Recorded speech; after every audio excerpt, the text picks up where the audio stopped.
Hi, I'm Connor Mead, and I'm here today at the 2017 Canadian Science Policy Conference. And joining me today is Dr. Suzuette Soomai. I was a postdoctoral research fellow at Dalhousie University. So Suzuette, thank you so much for joining us. Yeah, thank you. To get us started off, I wonder if you could tell us a little bit about your research and your work. My research is focusing on understanding the role of information in decision making. And by saying understanding the role of information, I mean explicitly examining how information is being produced, how it's being communicated, and how it's being taken up in decision making.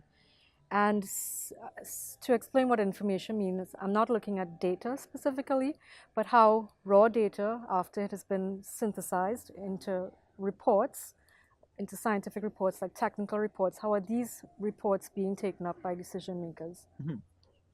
So how would you characterize the dynamic between this sort of scientific research and the policy process? What does that interaction look like?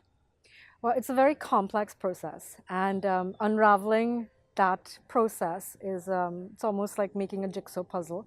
So a lot of my work is done by being embedded within governmental organizations who are prolific producers of information. For instance, within Canada, like the Department of Fisheries and Oceans.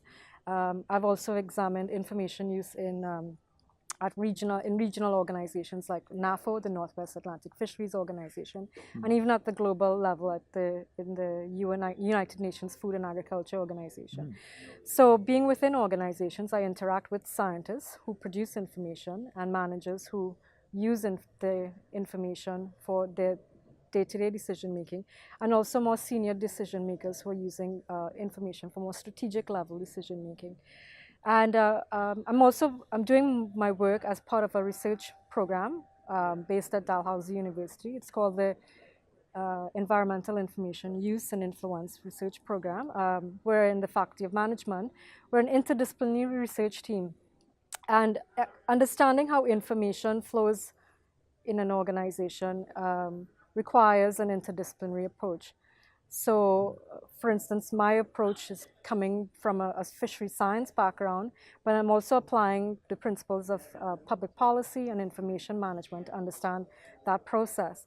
And what I'd like to highlight is that we think that information in itself is important, but it's also maybe equally important, or even more so, to understand the process by which information is being produced. So my work is looking at mapping those information pathways. How is information being produced? Who are the actors involved? How is it being communicated? Who's involved in that process of communication? In what way is information being communicated? Like, what are the methods that are being used? Are they like formal methods, informal methods? What's the type of reports that are being produced? And then how it's being used by decision makers, and who are these decision makers? So it's a process of understanding who are the actors involved in that information pathway. So here's a question that I have. It strikes me that the measurement of these information flows must be quite difficult. So how do you practically measure information flows and how information is used without imposing too much of a burden on these organizations? Yeah, and that's an excellent question. In fact, coming up with metrics to measure use is it's something that hasn't actually been worked out yet. In fact, the word use and influence have been used synonymously.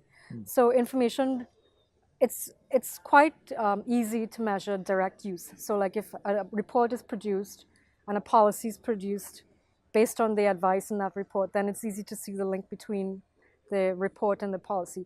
But most often,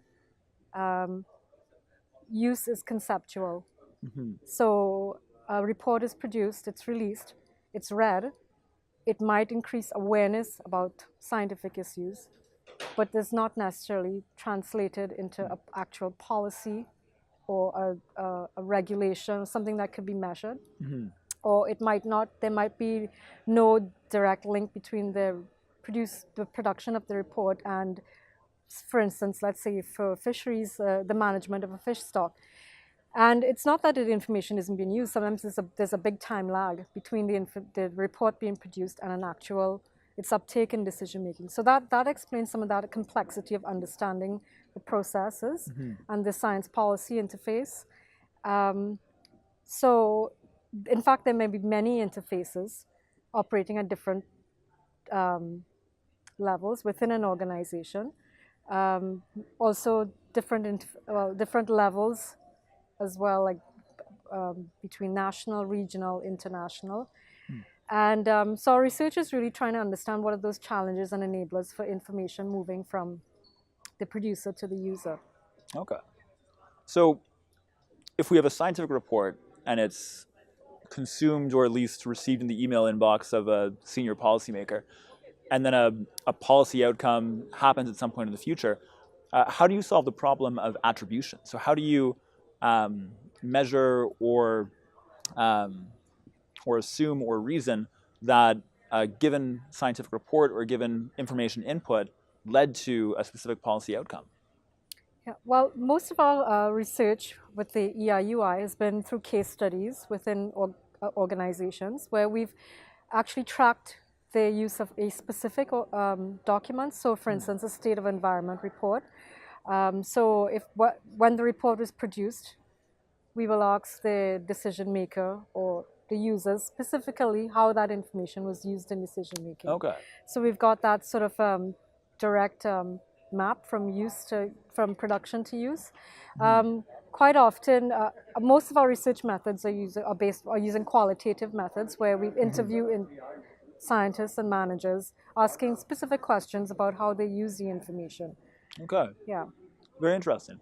So my last question before we wrap up, for those viewing at home who are interested in learning more about these topics, where's the best place to go online to learn more about this work?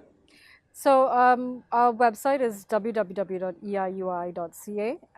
You'd find quite a lot of our case studies that are uploaded on our website. And we also have links to some of our published reports. And just to finish off as well, to highlight the uniqueness of our research. So decision makers are bombarded by huge volumes of information. So I think one of the merits of our research is in explicitly understanding those challenges and enablers to information use and decision making.